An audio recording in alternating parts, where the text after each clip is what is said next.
when there's controversy between the churches, between, that's going on, a Baptist person will look at you and say, well, you're not going to go to heaven because you were not submerged.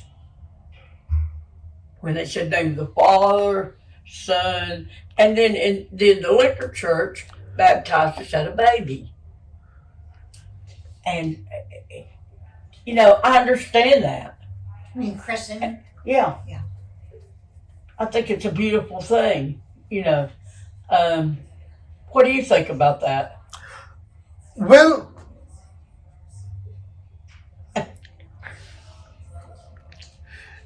think about it. What is the premises of this question? Is it something that we are trying to understand through intellectual orders, or are we trying to understand this through divine orders? That's what it's supposed to be. Yeah. In intellectual order, you are not going to go to heaven, you are going to hell because you are not properly baptized.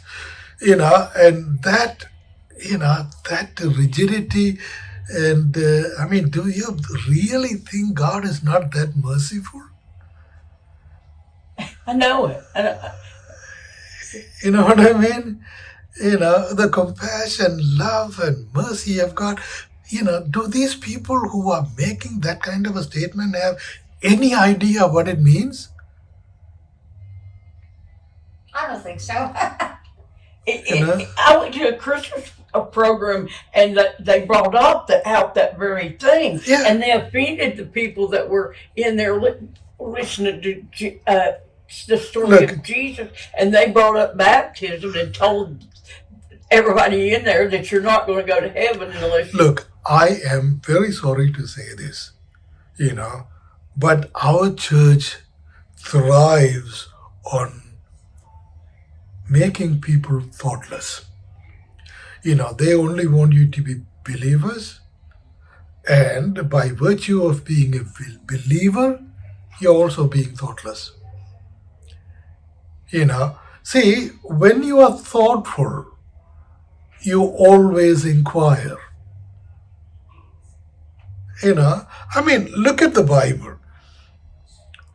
See, in my book, I'm comparing and I'm contrasting between Judas Iscariot and St. Peter, two of his apostles. Mm-hmm.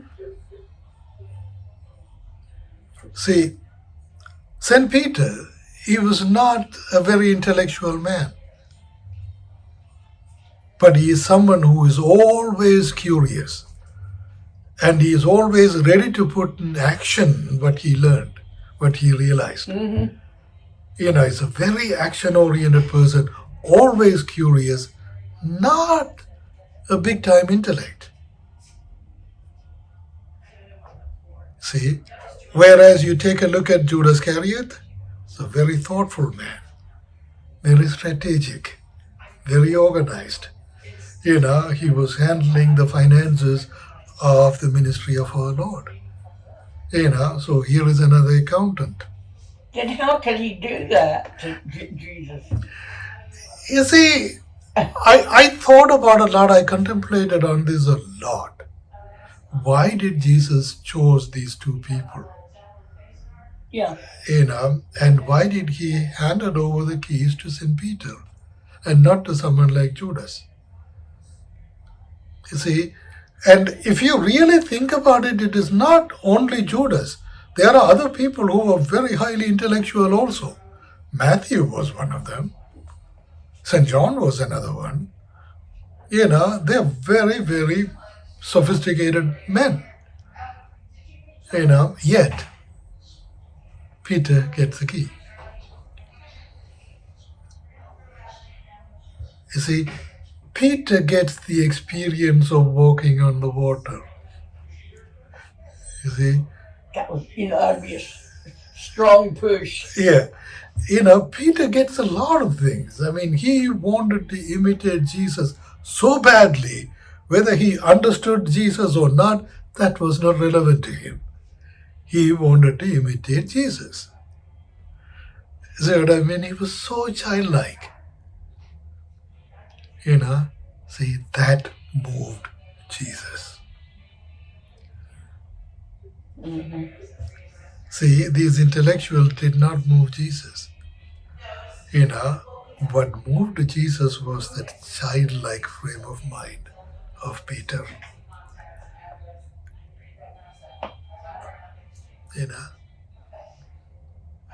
Is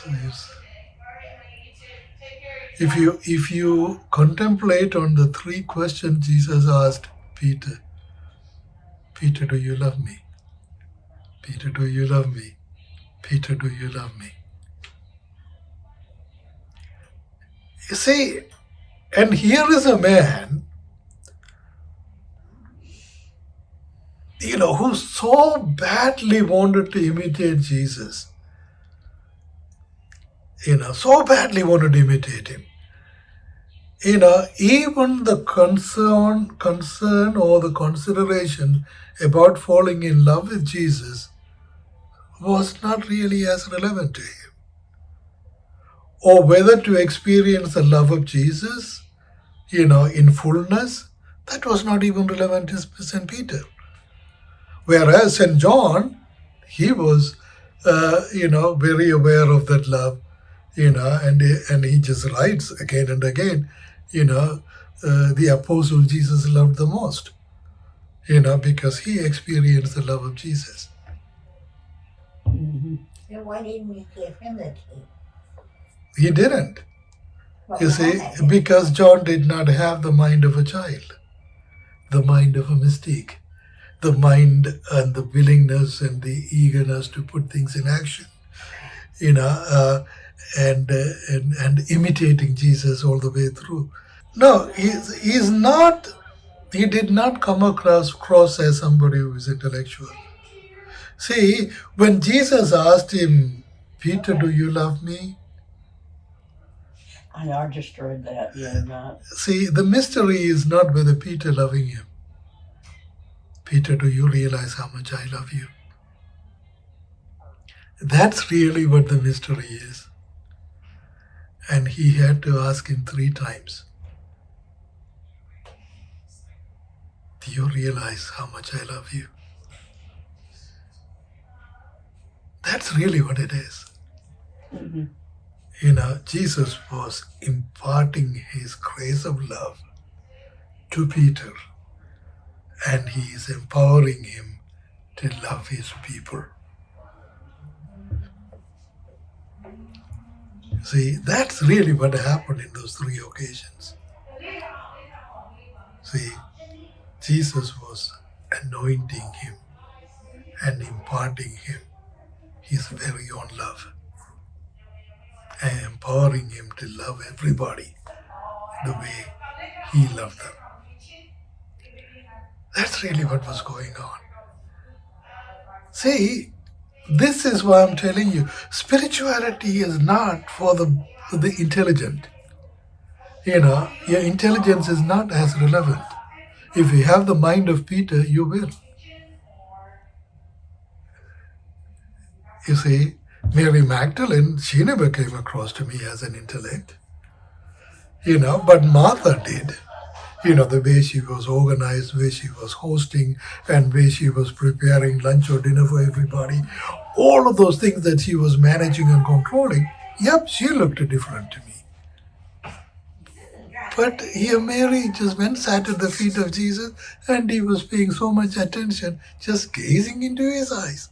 That's all she did. That's all she cared about. You see what I mean? It's an amazing connection. Amazing connection between Martha and Mary and Jesus. See, so,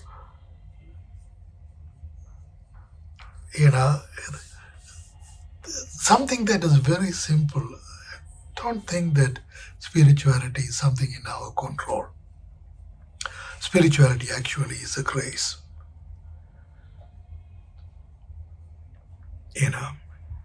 And it is worth every second you spend on spirituality to one day Jesus comes and asks you, Devi, do you love me?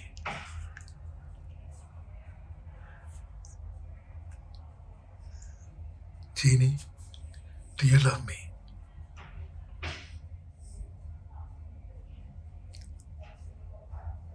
And when that happens, everything changes. Everything changes. I'm sure it does. Mm-hmm. What did you say?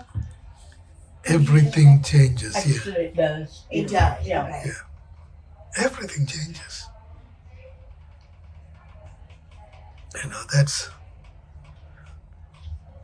That is the most amazing, part of spirituality. Do you think you have experienced God on the level of a mystic?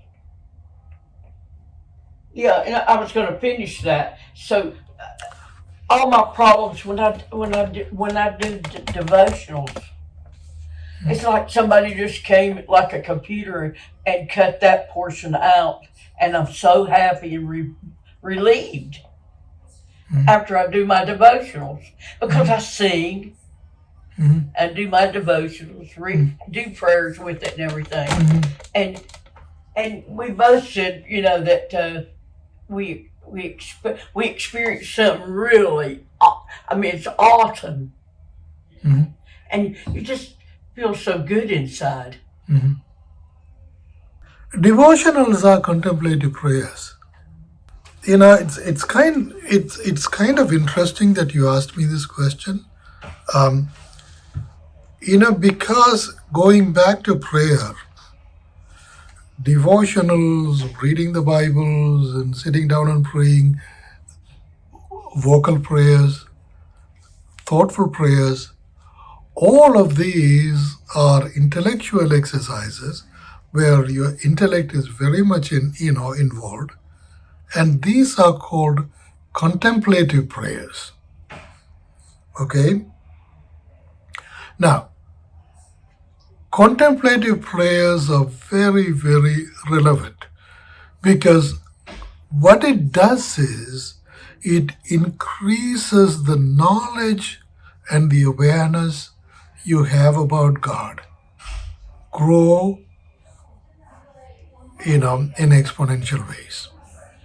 Okay? Now, when this happens, when the knowledge about your beloved, in this case God, is on the increase, mind you, your love is on the increase. Now you are able to love God more and more with contemplative prayers. That's true. I think Debbie's talking about that, and that's my experience with her as well. Yeah. So when you are in so much love with God, what happens next is just be immersed. Just be immersed in that love. Right. Without trying to interpret it. Right. And gratefulness. That's it. Just be in the joy. Right. You don't want to think about it. You don't want to do anything. It is so incredible. Just be immersed in it. See, just do what a child does. When it is feeling loved, when it's feeling satisfied, and when it is all of that, what does it do? The child sleeps. The child what? Sleeps. Sleeps. Okay. You see what I mean? It just enters into a state of no thoughtfulness at all. Yeah, that's true. You see? That's really what it is. That's what the child does. See, now you know why God wants you to be like a child. And God is not telling you, be like a child because you know what? I got you. Meaning that it's impossible, you will never get there. That's not what it is. Just become a child and receive the kingdom, my kingdom, which means you and I and everybody can do that. Otherwise, you won't make a statement like that. See, us becoming a child is inherent in us. That transformation, everyone has the grace, to become a child. It's sweet too. It's sweet. Yeah, it is. Yeah. It is.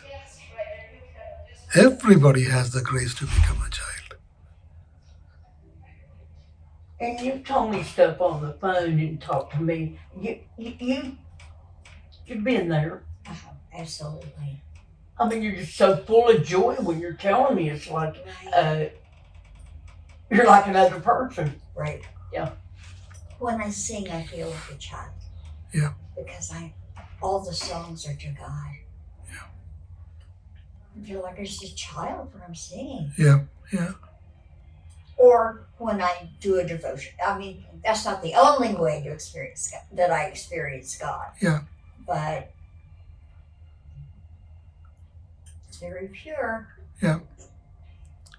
I mean, look, I'm going to share something very personal with you. Okay? Ever since I wrote my book,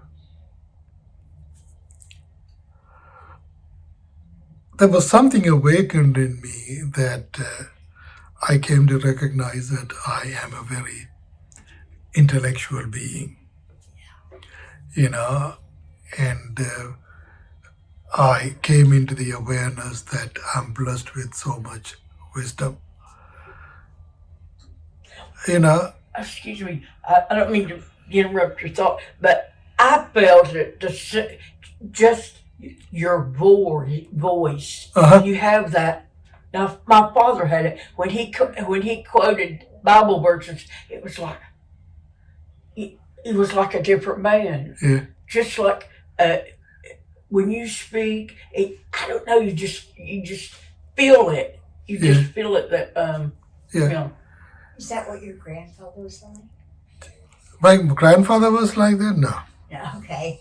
You had mentioned him earlier that he was like a model. Oh, you were close to him. I don't know who was like that. Okay. But either way, for me, see, the childlike beatitude, it really took a back seat, to the intellectual that I was. You see what I mean? When people talk to me, I immediately assume that, they want to hear what I have in my mind. They want to hear,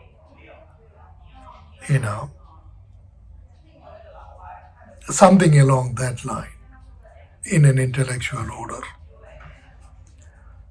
Yep, I really am kind of grateful that I'm able to do that, because I understand this is where everybody is. This is the frame of mind everybody is in. And, I have the grace to communicate to them. But every time I do that, every time I go through that experience and all of that, I am more into the attack or the awareness that I am an intellect, I'm a man of wisdom. And I had to struggle with this for a long time. Why? You struggled. Because it was wrong. It was what? It was wrong. You know what I mean? Wrong. Okay. See, I need to be in absolute quietude. So God does whatever He wants to do through me, and I need to be of the awareness it has nothing to do with my intellect or of my knowing, which is wisdom. So for me to, pray and, retrain myself and do the sadhanas, to bring into that kind of a quietness when I speak, it was very, very hard for me. Because I was under so much, attack, in other words. Why do you say attack? I don't understand why Because you say attack. because what I was doing was not really the will of God, but it was will of the enemy. Why? the will of the enemy is making me think that I'm an intellect, I'm a man of wisdom. Ah. You see what I mean? He's trying to lead you down the wrong path? Exactly. But the will of God, on the other hand, is saying, no, you be quiet, I'm doing the work through you. And that was very real. When I came to realize, oh man, I'm doing it all wrong. Yeah. I'm just going in the wrong direction. How did you feel about that when you got that? Terrible. realization? Why? Terrible, really. Yeah, I know.